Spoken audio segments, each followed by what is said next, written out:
কালবেলার ৩ বছর পূর্তি উপলক্ষে এবং ৪র্থ বর্ষে পদার্পণ উপলক্ষে আমি প্রথমে কালবেলাকে ধন্যবাদ জানাই। কোনো অভ্যুত্থানের সময় কালবেলার ভূমিকা অত্যন্ত প্রশংসনীয়। তারা জনগণের পাশে থেকে নিউজ কভার করার চেষ্টা করেছে, জনকে উৎসাহিত করেছে। আমি মনে করি সংবাদপত্র হিসাবে এই কালবেলার এই ভূমিকা অত অনন্য ভূমিকা এবং জনগণের কাছে এটা সমর্থিত হয়েছে, জনগণ আশাবাদী হয়েছে।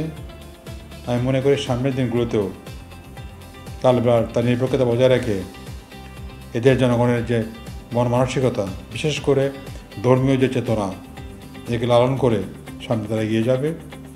আমি এই পত্রিকার শুভকামনা করছি।